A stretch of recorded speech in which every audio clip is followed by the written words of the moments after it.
नमस्कार दोस्तों, आपका स्वागत है अपने चैनल स्टडी विद एसके में।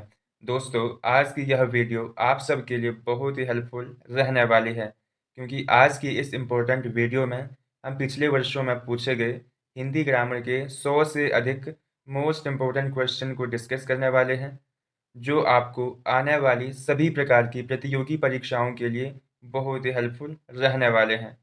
तो दोस्तों, आज की इस इम्पोर्टेंट वीडियो को आप एक मॉक टेस्ट की तरह सॉल्व कर सकते हो और चेक कर सकते हो आपको 100 में से कितने क्वेश्चन आते थे।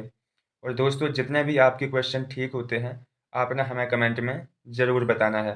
तो दोस्तों, चलिए आज की इस इम्पोर्टेंट वीडियो को बिना किसी देरी के साथ शुरू करते हैं। आज का पहला मोस्ट इम्पोर्टेंट क्वेश्चन है, शिव का विशेषण क्या है? आपके पास ऑप्शन ए है Shivesh, option B Shankar, option C Shaiv और ऑप्शन डी है शैल। इसका सही जवाब होगा ऑप्शन सी शैव। शिव का विशेषण क्या होता है? शैव। नेक्स्ट क्वेश्चन है, कवि का स्त्रीलिंग क्या है? आपके पास ऑप्शन दिए हैं कवियत्री, ऑप्शन बी कवित्री, ऑप्शन सी कवयित्री और ऑप्शन डी है कवियत्री। तो दोस्तों, इसका सही जवाब होगा ऑप्शन सी कवयित्री। नेक्स्ट क्वेश्चन है, देवनागरी हिंदी व संस्कृत के अतिरिक्त अन्य किस भाषा की लिपि है? आपके पास ऑप्शन ए है अंग्रेजी भाषा, ऑप्शन बी मराठी व नेपाली भाषा, ऑप्शन सी पंजाबी भाषा और ऑप्शन डी है उर्दू भाषा। इसका सही जवाब होगा ऑप्शन बी मराठी व नेपाली भाषा।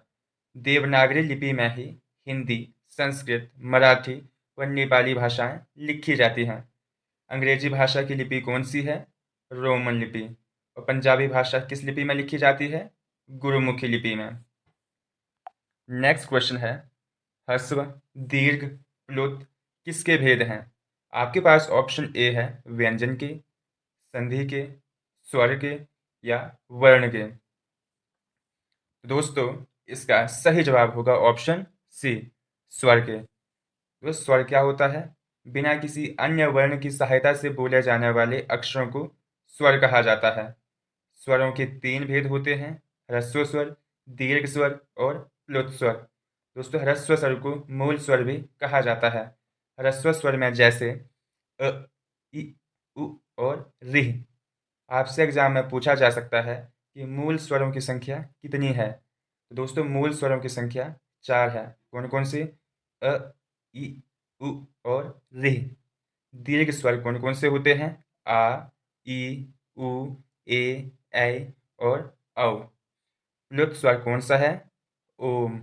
ओम एक प्रकार का प्लुत स्वर है। व्यंजन किसे कहते हैं? स्वरों की सहायता से बोले जाने वाले वर्णों को क्या कहा जाता है? व्यंजन। व्यंजन के कितने भेद होते हैं? 3 भेद। कौन कौन से?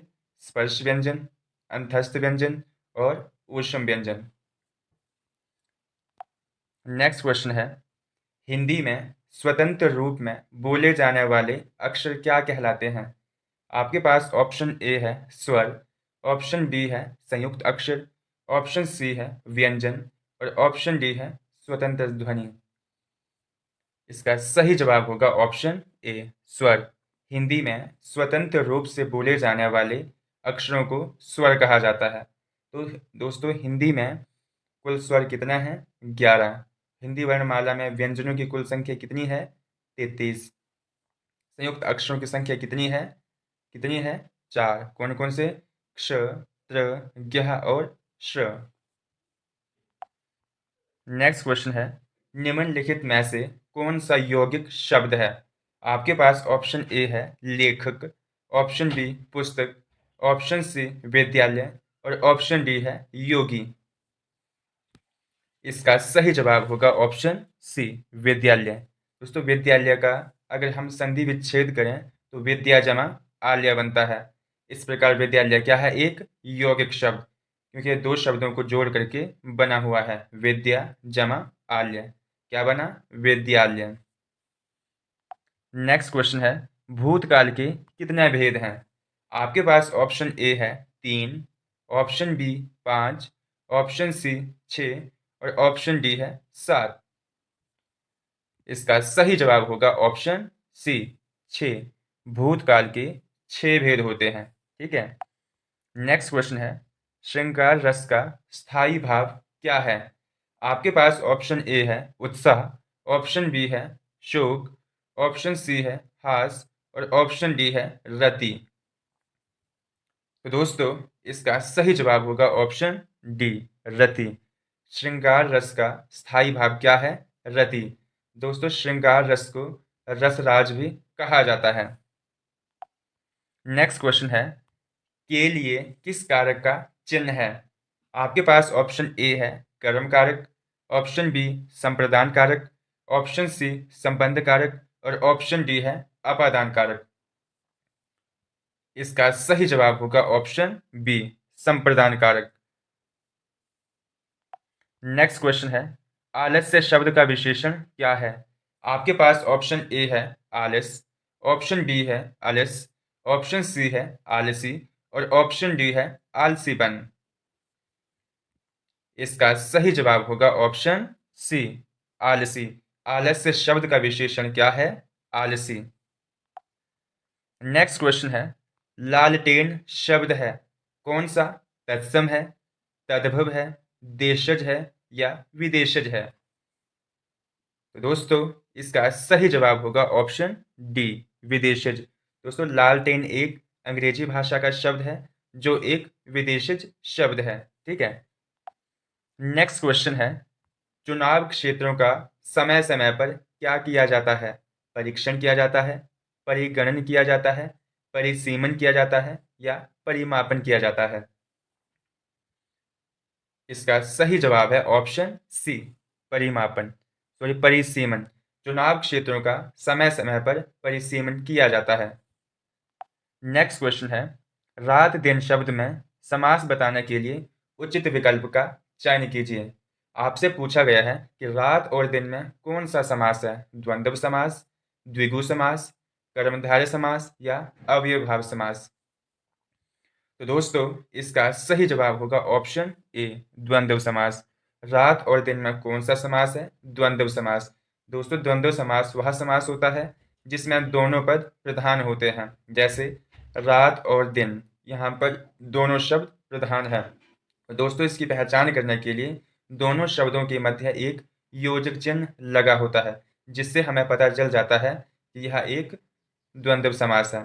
आपसे पूछा जा सकता है कि समास के कुल कितने भेद होते हैं? तो दोस्तों, समास के कुल 6 भेद होते हैं।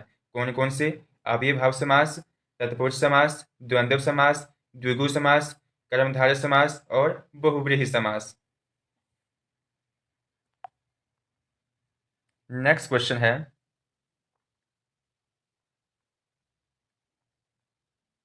इनमें से कौन भक्ति काल का कवि नहीं है? आपके पास ऑप्शन ए है अमीर खुसरो, ऑप्शन बी है नंददास, ऑप्शन सी है रसखान और ऑप्शन डी है नाभादास। तो दोस्तों, इसका सही जवाब होगा ऑप्शन ए अमीर खुसरो।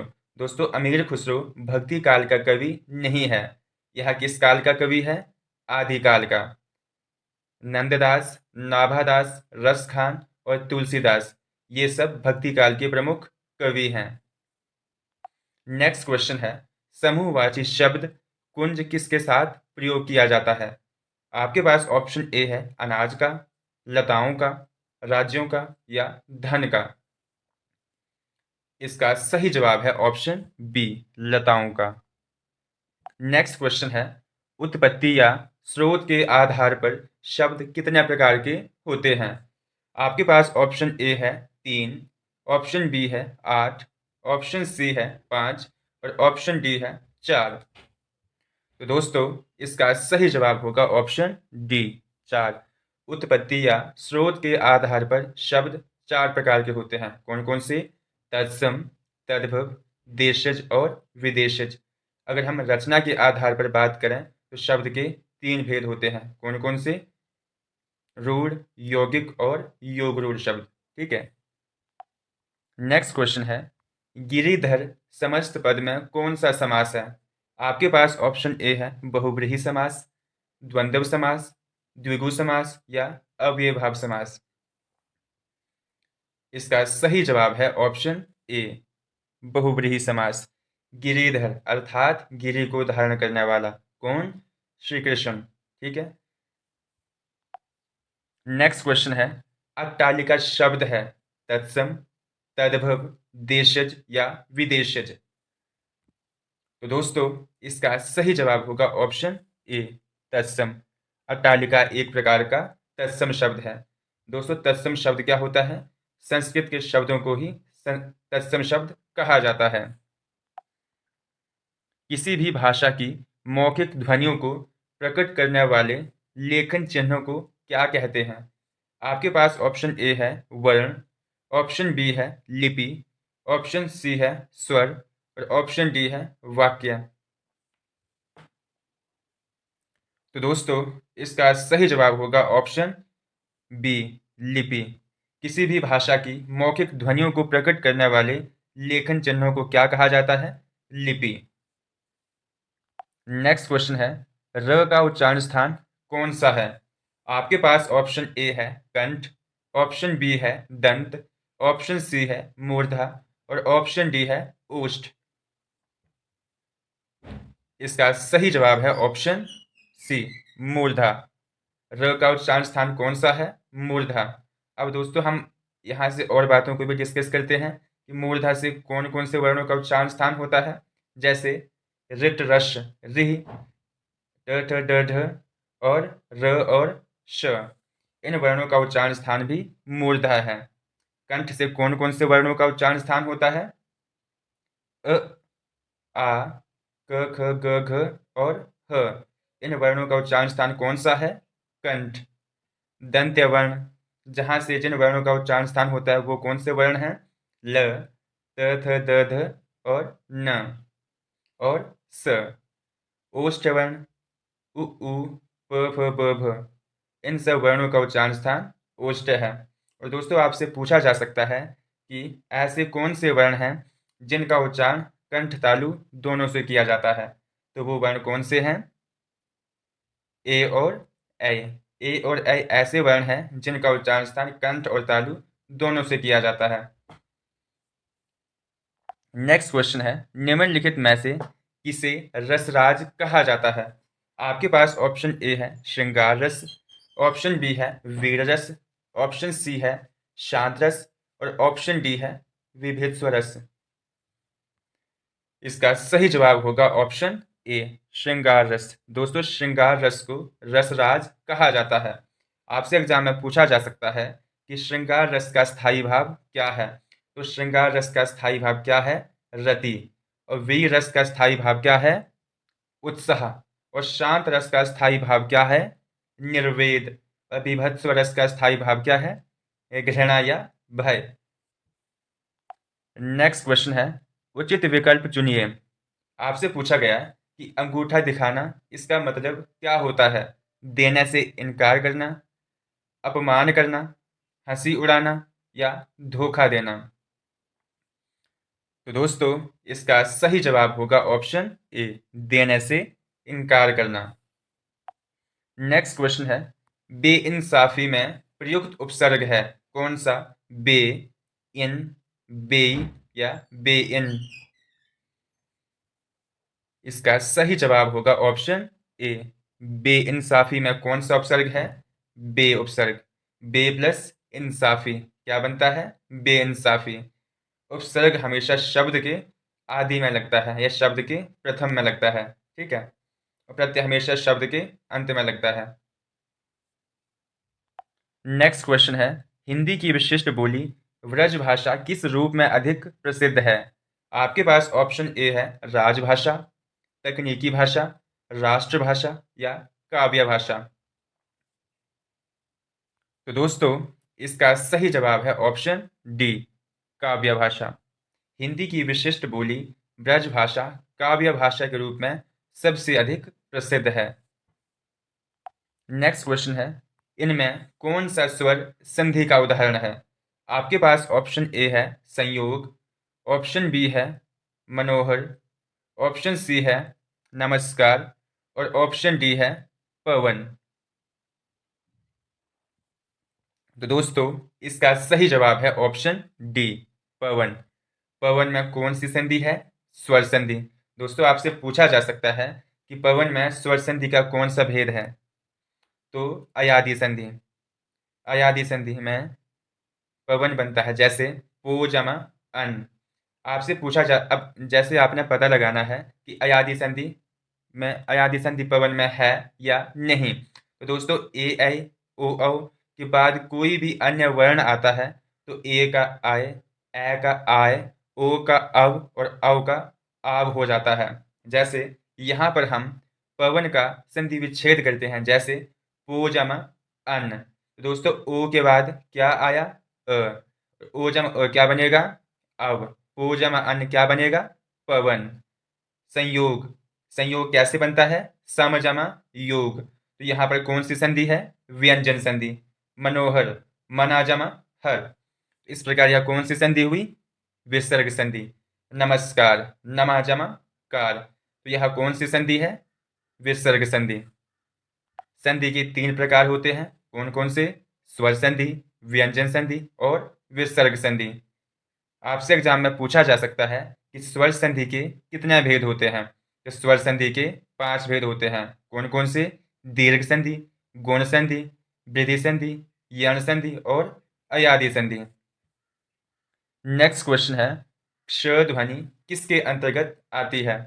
आपके पास ऑप्शन ए है मूल स्वर, ऑप्शन बी घोष वर्ण, ऑप्शन सी संयुक्त वर्ण और ऑप्शन डी है तालव्य वर्ण।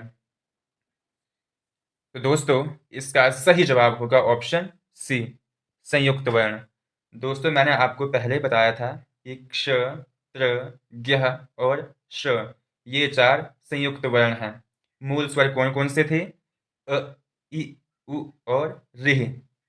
तालव्य वर्ण कौन कौन से हैं? इ, च, छ, ज, झ और य, श। शेर वाला श। ठीक है। नेक्स्ट क्वेश्चन है, हास शब्द का विलोम लिखें। हास शब्द का विलोम कौन सा है? रोदन, रुगण, हास या हेय? तो दोस्तों इसका सही जवाब होगा ऑप्शन ए, रोदन। हास शब्द का विलोम कौन सा शब्द है? रोदन। नेक्स्ट क्वेश्चन है, निकम्मा शब्द में उपसर्ग क्या है? निक, क, नि या ऑप्शन डी निकम? तो दोस्तों इसका सही जवाब होगा ऑप्शन सी, नि जमा कम्मा। तो क्या बनेगा? निकम्मा। नेक्स्ट क्वेश्चन है, वह लड़का गरीब है, इस वाक्य में विशेषण कौन सा है?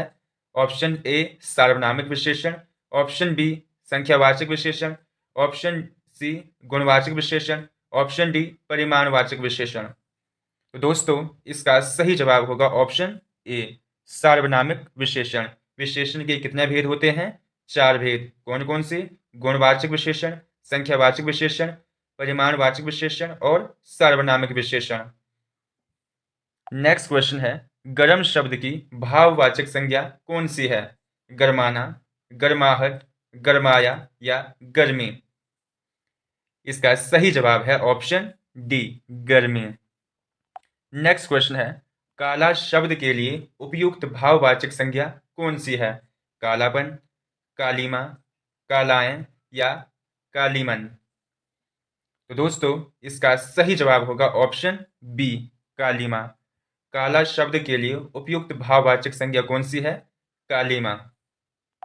नेक्स्ट क्वेश्चन है, भारतीय संविधान ने हिंदी को राष्ट्रभाषा के रूप में कब अपनाया था? आपके पास ऑप्शन ए है 14 सितंबर 1949 को, ऑप्शन बी 26 जनवरी 1950 को और ऑप्शन सी 15 अगस्त 1947 को और ऑप्शन डी है इनमें से कोई नहीं। तो दोस्तों इसका सही जवाब होगा ऑप्शन ए, 14 सितंबर 1949 को। नेक्स्ट क्वेश्चन है, लोहा निम्न में से कौन सी संज्ञा है?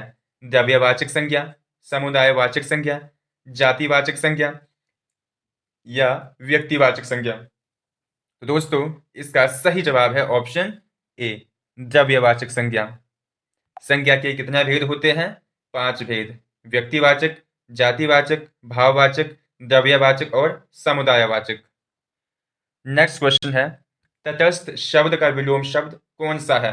पक्षपाती, सुषुप्ति, संकोचन या स्थूल? इसका सही जवाब होगा ऑप्शन ए, पक्षपाती। तटस्थ का विलोम कौन सा है? पक्षपाती। नेक्स्ट क्वेश्चन है, ओजस्वी शब्द का विलोम क्या होगा? यशस्वी, तेजस्वी, निस्तेज या निरअभिमानी? तो दोस्तों, इसका सही जवाब होगा ऑप्शन सी, निस्तेज। ओजस्वी का विलोम शब्द क्या होता है? निस्तेज।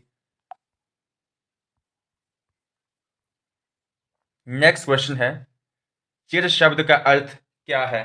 देरी, देर, चीर या देखना? तो दोस्तों, इसका सही जवाब होगा ऑप्शन बी, देर। चिर शब्द का अर्थ क्या होता है? देर। नेक्स्ट क्वेश्चन है, सरोज स्मृति किस कवि की रचना है? आपके पास ऑप्शन ए है Maithili Sharan Gupt, option B Suryakant Tripathi Nirala, option C Jaishankar Prasad, option D Bihari. तो दोस्तों, इसका सही जवाब होगा option B, Suryakant Tripathi Nirala. Next question है, बच्चा की भाववाचक संज्ञा कौन सी है? बालकपन, बचपन, बचपना या बच्चा? तो दोस्तों, इसका सही जवाब है ऑप्शन बी, बचपन। दोस्तों, आपने चेक करते रहना है कि आपने कितने क्वेश्चन सही किए हैं और कितने क्वेश्चन गलत किए हैं। नेक्स्ट क्वेश्चन है, प्रार्थना का विशेषण क्या है? प्रार्थना तत्व, प्रार्थनात्व, प्रार्थी, पृथक या प्राची? तो दोस्तों, इसका सही जवाब होगा ऑप्शन बी, प्रार्थी। प्रार्थना का विशेषण क्या होता है? प्रार्थी। नेक्स्ट क्वेश्चन है, गंगा, सुरेश, गीता और आगरा शब्दों में कौन सी संज्ञा है? व्यक्तिवाचक संज्ञा, जातिवाचक संज्ञा, भाववाचक संज्ञा या इनमें से कोई नहीं? इसका सही जवाब होगा ऑप्शन ए, व्यक्तिवाचक संज्ञा। नेक्स्ट क्वेश्चन है, तुलसी द्वारा रचित विनय पत्रिका की रचना किस भाषा में की गई है? हिंदी भाषा में, ब्रज भाषा में, अवधी भाषा में या भोजपुरी में?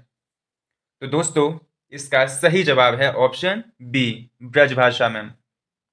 नेक्स्ट क्वेश्चन है, पंच परमेश्वर, पूस की रात, कफन, ईदगाह कहानियों के रचयिता कौन हैं? जयशंकर प्रसाद, प्रेमचंद, महादेवी वर्मा या अंजू बाला? इसका सही जवाब होगा option B, Munshi Premchand. Next question है, जिसे बुलाया ना गया हो के लिए एक शब्द होगा, अनभिज्ञ, अनुचर, अनाहूत या अबध? तो इसका सही जवाब है ऑप्शन सी, अनाहूत। जिसे बुलाया ना गया हो उसके लिए एक शब्द क्या है? अनाहूत। और जिसके आने की तिथि ज्ञात ना हो उसके लिए एक शब्द क्या है? अतिथि। बंदव गुरुपद पदम परागा, सुरचि सुबास सरस अनुरागा। उपर्युक्त पंक्ति में कौन सा छंद है? आपके पास ऑप्शन ए है चौपाई, ऑप्शन बी है दोहा, ऑप्शन सी है रोला और ऑप्शन डी है कवित। तो दोस्तों, इसका सही जवाब होगा ऑप्शन बी, दोहा। नेक्स्ट क्वेश्चन है, बलाघात से क्या अभिप्राय है? आपके पास ऑप्शन ए है एक प्रवाह में पड़ना, ऑप्शन बी है शब्दों के बीच नहरमा, ऑप्शन सी है स्तब्धता, ऑप्शन डी है किसी खास शब्द या वर्ण पर बल देना। तो दोस्तों, इसका सही जवाब होगा ऑप्शन डी, किसी खास शब्द या वर्ण पर बल देना को क्या कहा जाता है? बलाघात। नेक्स्ट क्वेश्चन है, क्षणिक का विलोम क्या है? शाश्वत, जय, दुख या जीत? इसका सही जवाब है ऑप्शन ए, शाश्वत। क्षणिक का विलोम शब्द क्या है? शाश्वत। नेक्स्ट क्वेश्चन है, वृक्ष से फल गिरा वाक्य में कौन सा कारक प्रयुक्त हुआ है? अपादान कारक, कर्ता कारक, कर्ण कारक या अधिकरण कारक? तो दोस्तों, इसका सही जवाब होगा ऑप्शन ए, अपादान कारक। वृक्ष से फल गिरा, इसमें कौन सा कारक है? अपादान कारक, अर्थात से जुदाई। वृक्ष से फल की जुदाई क्या कहलाती है? अपादान कारक। नेक्स्ट क्वेश्चन है, मना की भाववाचक संज्ञा क्या है? मनाता, मनाए, मनाही या मनुता। इसका सही जवाब है ऑप्शन सी, मनाही। मना की भाववाचक संज्ञा कौन सी है? मनाही। गुरु के समीप अथवा साथ रहने वाला छात्र क्या कहलाता है? अंतेवासी, अनंत, अगोचर या अल्पज्ञ। इसका सही जवाब होगा ऑप्शन ए, अंतेवासी। गुरु के समीप अथवा साथ रहने वाले छात्र को अंतेवासी कहा जाता है। नेक्स्ट क्वेश्चन है, चरण कमल बंदो हरिराई पंक्ति में कौन सा अलंकार है? उत्प्रेक्षा अलंकार, रूपक अलंकार, क्लेश अलंकार या ऑप्शन डी, अतिशयोक्ति अलंकार। तो दोस्तों इसका सही जवाब होगा ऑप्शन बी, रूपक अलंकार। नेक्स्ट क्वेश्चन है, आजकल विभीषणों की कोई कमी नहीं है वाक्य में रेखांकित शब्द कौन सी संज्ञा है? जातिवाचक, व्यक्तिवाचक, भाववाचक या इनमें से कोई नहीं। तो दोस्तों इसका सही जवाब होगा ऑप्शन ए, जातिवाचक। नेक्स्ट क्वेश्चन है, कागा काको धन हरई कोयल काको दे मीठे वचन सुनाए कर जग अपनों कर ले। पंक्ति में कौन सा द्वंद्व है? सोरठा, दोहा, बरवई या रोला। तो दोस्तों इसका सही जवाब होगा ऑप्शन बी, दोहा। दोस्तों यह कबीर द्वारा रचित एक दोहा है। नेक्स्ट क्वेश्चन है, अपने कथन की डैश प्रमाणित कीजिए, मिथ्या, सत्यता, भाषा या तार्किकता। इसका सही जवाब होगा ऑप्शन बी, सत्यता। अपने कथन की सत्यता को प्रमाणित कीजिए। नेक्स्ट क्वेश्चन है, क्रिया के मूल रूप को क्या कहा जाता है? क्रिया विशेषण, धातु, भाव या संधि। तो दोस्तों इसका सही जवाब होगा ऑप्शन बी, धातु। क्रिया के मूल रूप को क्या कहा जाता है? धातु। नेक्स्ट क्वेश्चन है, चाय किस भाषा का शब्द है? अरबी भाषा का, फारसी भाषा का, चीनी भाषा का या पुर्तगाली भाषा का। इसका सही जवाब होगा ऑप्शन सी, चीनी भाषा का। नेक्स्ट क्वेश्चन है, शब्द क्या होते हैं? एकार्थी, अनेकार्थी, द्विअर्थी या निरर्थक। इसका सही जवाब होगा ऑप्शन बी, अनेकार्थी। दोस्तों शब्द अनेकार्थी होते हैं। नेक्स्ट क्वेश्चन है, रामचरितमानस के रचनाकार कौन हैं? विद्यापति, तुलसीदास, वाल्मीकि या सूरदास। इसका सही जवाब है ऑप्शन बी, तुलसीदास। दोस्तों तुलसीदास ने ही रामचरितमानस की रचना की थी। आपसे पूछा जा सकता है कि तुलसीदास किस काल के कवि थे, आदिकाल या भक्ति काल। तो तुलसीदास भक्ति काल के प्रमुख कवि थे। इन्होंने रामचरितमानस, विनय पत्रिका नामक पुस्तकों की रचना की थी। नेक्स्ट क्वेश्चन है, उसका अंबर फट गया में अंबर का क्या अर्थ है? आकाश, कपड़ा, तीनों, नम। इसका सही जवाब है ऑप्शन बी, कपड़ा। नेक्स्ट क्वेश्चन है, चूहा का पर्यायवाची शब्द कौन सा है? आखू, सनक, रजनीघर या कोई भी नहीं। तो दोस्तों इसका सही जवाब होगा ऑप्शन ए, आखू। चूहा का पर्यायवाची शब्द कौन सा है? आखू। नेक्स्ट क्वेश्चन है, प्रेमचंद किस उपन्यास के लेखक हैं? झूठा सच, मानस का हंस, ऑप्शन सी कर्मभूमि और ऑप्शन डी है चित्रलेखा। तो इसका सही जवाब होगा ऑप्शन सी, कर्मभूमि। प्रेमचंद ने कर्मभूमि उपन्यास की रचना की थी। नेक्स्ट क्वेश्चन है, जहां न पहुंचे रवि वहां पहुंचे कवि। जहां पहुंचे रवि क्या है? उपवाक्य है, पद बना है, मुहावरा है या इनमें से कोई नहीं है। तो दोस्तों यह एक प्रकार का उपवाक्य है। नेक्स्ट क्वेश्चन है, अतीत के धूमिल चित्रों की साकार अभिव्यक्ति ही डैश है। रेखा चित्र है, रिपोर्टाज है, संस्मरण है या इतिहास है। तो इसका सही जवाब है ऑप्शन डी, इतिहास। अतीत के धूमिल चित्रों की साकार अभिव्यक्ति को इतिहास कहा जाता है।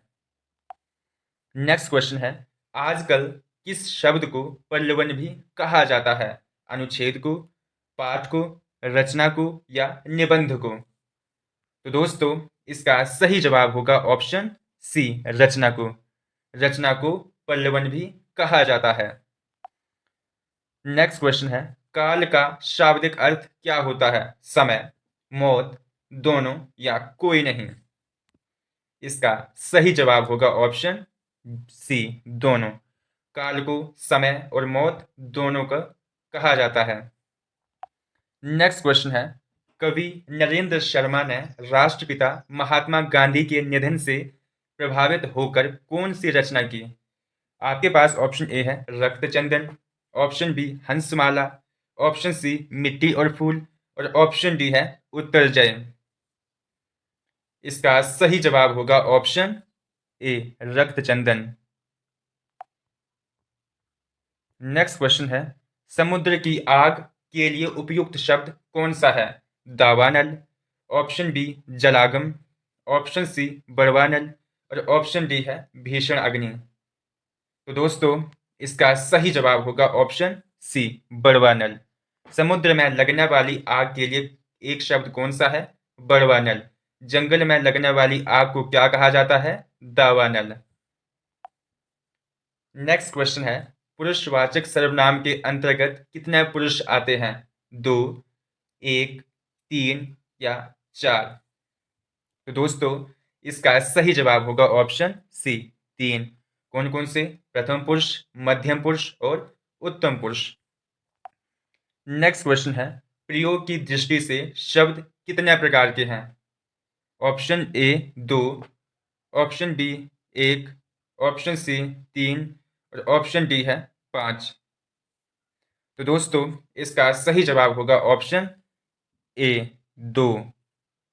नेक्स्ट क्वेश्चन है, कोस कोस पर पानी बदले 4 कोस पर बानी। इसमें किस परिवर्तन का उल्लेख है? प्रांत और नदी का, नदी और संगीत का, समुद्र और पर्वत का, ऑप्शन डी पानी, स्वाद और बोली के शब्दों का। तो दोस्तों, इसका सही जवाब होगा ऑप्शन डी, पानी के स्वाद और बोली के शब्दों का। दोस्तों, यह क्वेश्चन कई बार रिपीट हो चुके हैं और ये अगली बार भी एग्जाम में रिपीट हो सकते हैं। नेक्स्ट क्वेश्चन है, सही क्रम चुना। पहले क्या आएगा? अनुदेशन, प्रशिक्षण, अनुबंध, प्रतिवादन। ऑप्शन बी, अनुबंध आएगा, प्रशिक्षण आएगा, अनुदेशन आएगा या प्रतिवादन। ऑप्शन सी, अनुदेशन, अनुबंध, प्रशिक्षण, प्रतिवादन। ऑप्शन डी, प्रतिवादन, प्रशिक्षण, अनुबंध या अनुदेशन। तो दोस्तों, इसका सही जवाब होगा ऑप्शन बी। पहले आता है अनुबंध, उसके बाद प्रशिक्षण, उसके बाद अनुदेशन और उसके बाद आता है आपका प्रतिवादन। नेक्स्ट क्वेश्चन है, सभी वर्ण व्याकरण सम्मत ढंग से और निश्चित क्रम में लिखना क्या कहलाता है? वर्णिक, मात्रात्मकता, वर्णमाला या ऑप्शन डी वर्णात्मकता। तो दोस्तों, इसका सही जवाब है ऑप्शन सी, वर्णमाला। नेक्स्ट क्वेश्चन है, ज्ञ से मिलन है, अर्थात ज्ञ किससे बनता है? ग जमा य, ऑप्शन बी ग जमा य, ऑप्शन सी ज जमा य और ऑप्शन डी है ज जमा यहाँ। तो दोस्तों, इसका सही जवाब होगा ऑप्शन डी, ज जमा यहाँ। ज्ञ को हम जिहा पढ़ते हैं, ठीक है। नेक्स्ट क्वेश्चन है, राम ने रावण को मारा में रावण शब्द बलाघात होने का अर्थ है राम ने ही मारा और ने नहीं। ऑप्शन बी, रावण को ही मारा, किसी और को नहीं। ऑप्शन सी है, मारना नहीं चाहते थे राम। ऑप्शन डी है, यह बात भूतकाल की है। तो दोस्तों, इसका सही जवाब होगा ऑप्शन बी, रावण को ही मारा, किसी और को नहीं। नेक्स्ट क्वेश्चन है, संकर शब्द कौन सा है? शंकर, गजानन, लाठीचार्ज या ऑप्शन डी सर्वनाम। तो दोस्तों, इसका सही जवाब होगा ऑप्शन सी, लाठीचार्ज। लाठीचार्ज एक प्रकार का संकर शब्द है। नेक्स्ट क्वेश्चन है, शुद्ध एवं मानक रूप कौन सा है? चिन्ह, चिन्ह, चिन्ह या ऑप्शन डी चिन्ह। तो दोस्तों इसका सही जवाब होगा ऑप्शन ए, चिन्ह।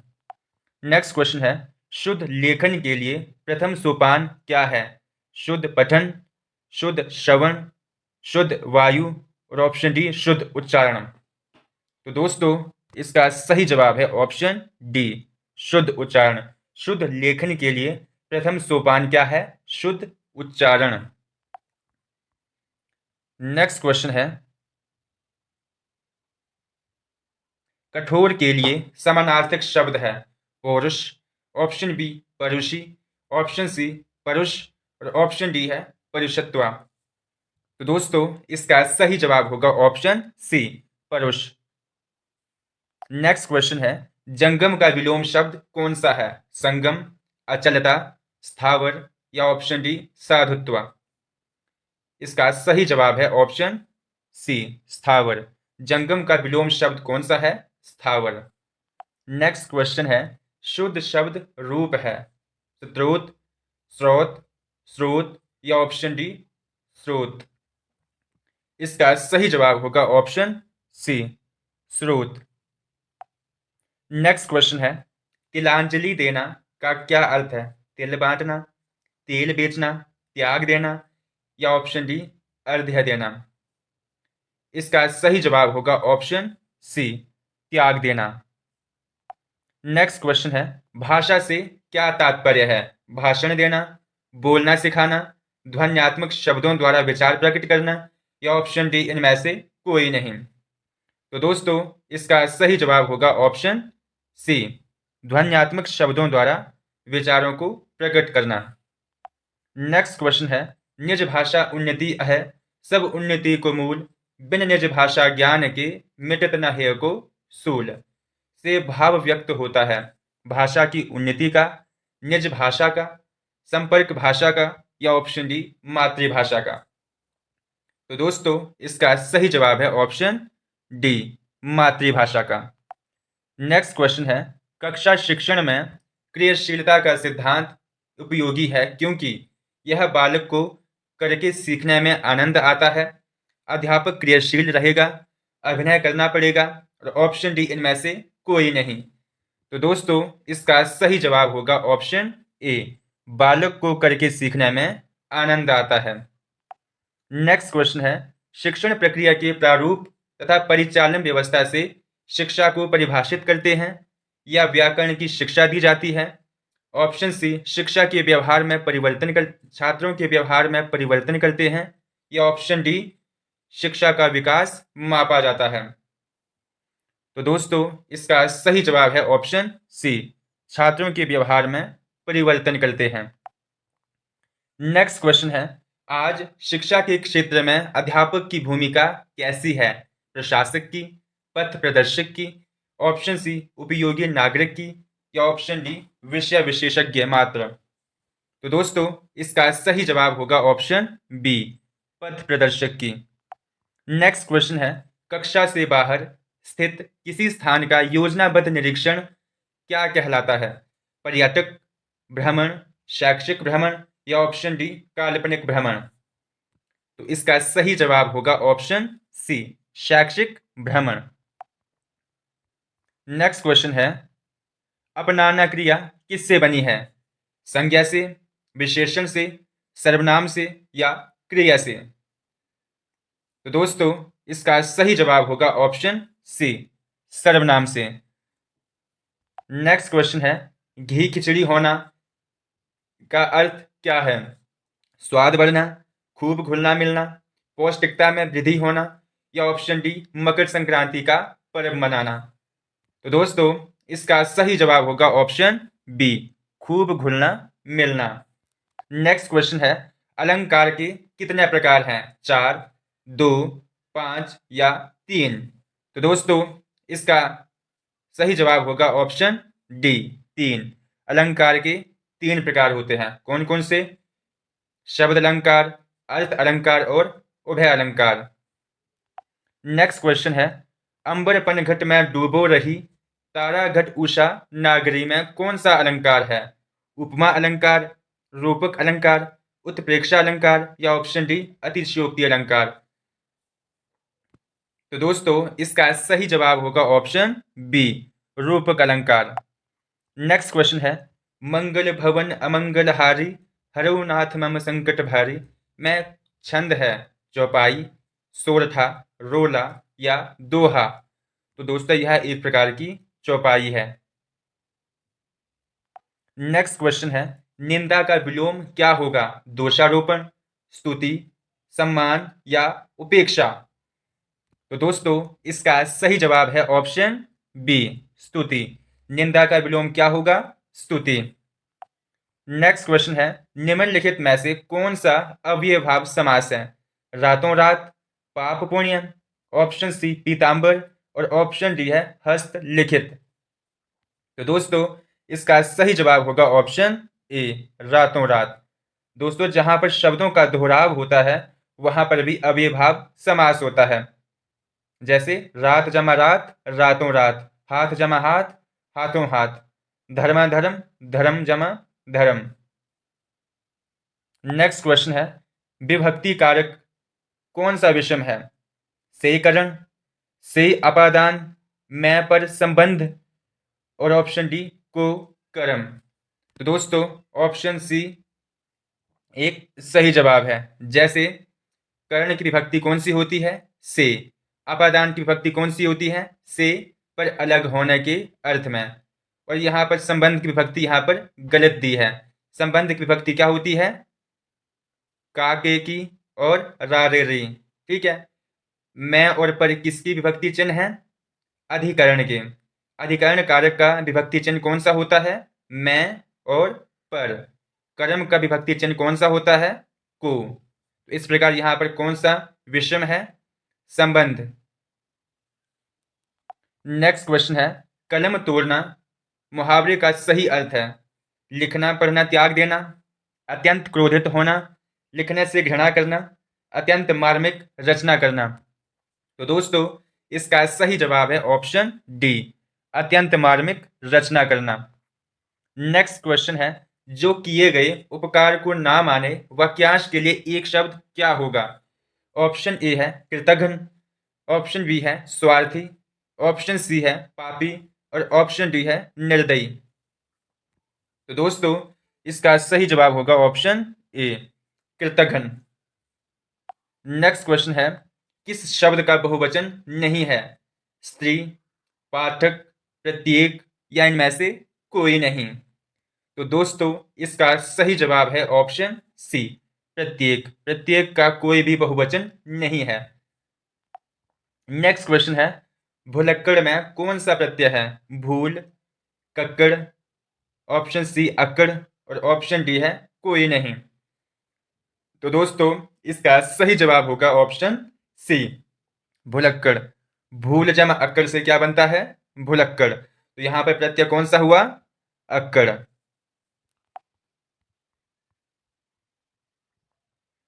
नेक्स्ट क्वेश्चन है, निम्नलिखित में से फारसी शब्द कौन सा है? अमीर, अफसोस, सुनार या कालीन।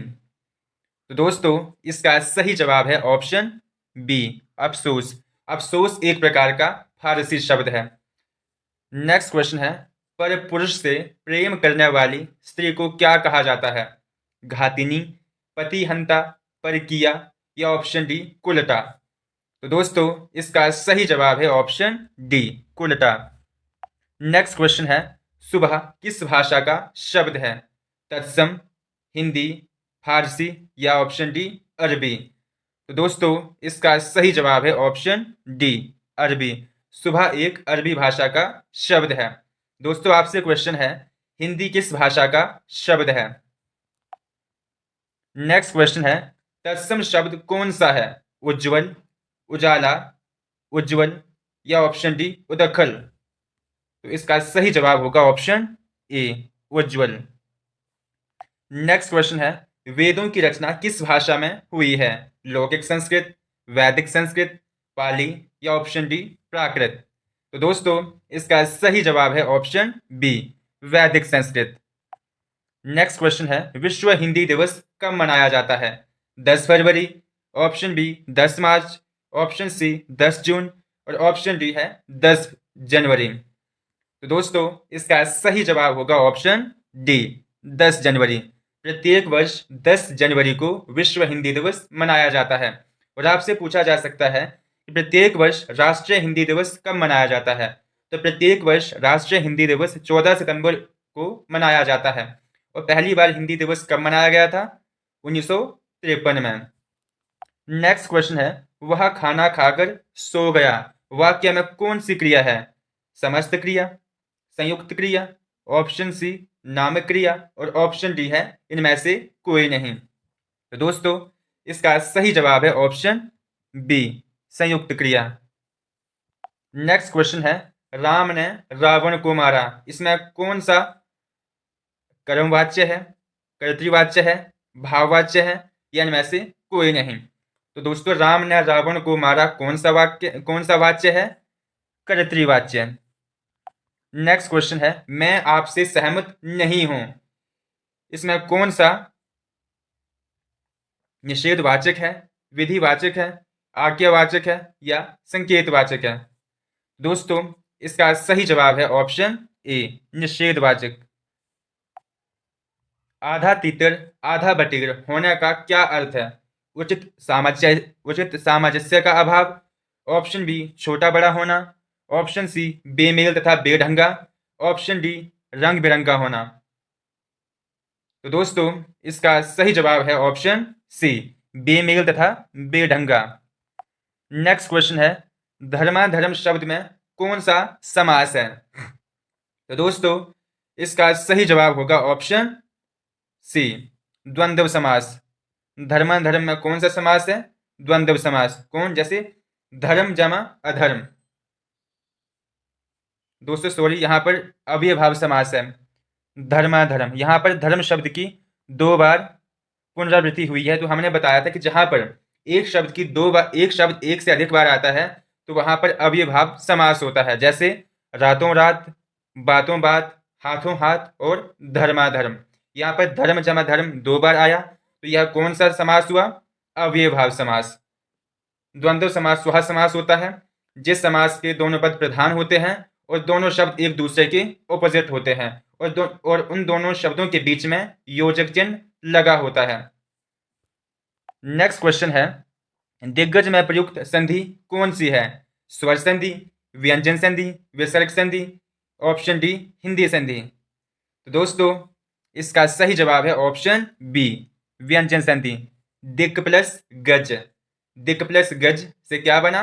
दिग्गज। तो इसमें कौन सी संधि है? व्यंजन संधि। तो दोस्तों इस प्रकार आज की इस वीडियो में हमने 100 से अधिक पिछले वर्षों में पूछे गए हिंदी ग्रामर के मोस्ट इंपोर्टेंट क्वेश्चन को डिस्कस किया, जो आपको आने वाली सभी प्रकार की प्रतियोगी परीक्षाओं को क्रैक करने के लिए बहुत ही हेल्पफुल रहने वाली हैं। तो दोस्तों आपके जितने भी क्वेश्चन बने हैं तो आपने मुझे उनको कमेंट में ज़रूर बताना है ताकि मुझे पता चल सके आपकी तैयारी कितनी है। तो दोस्तों चलिए आज की वीडियो में बस इतना ही। अब मिलते हैं नेक्स्ट वीडियो में। तो जय हिंद, जय भारत।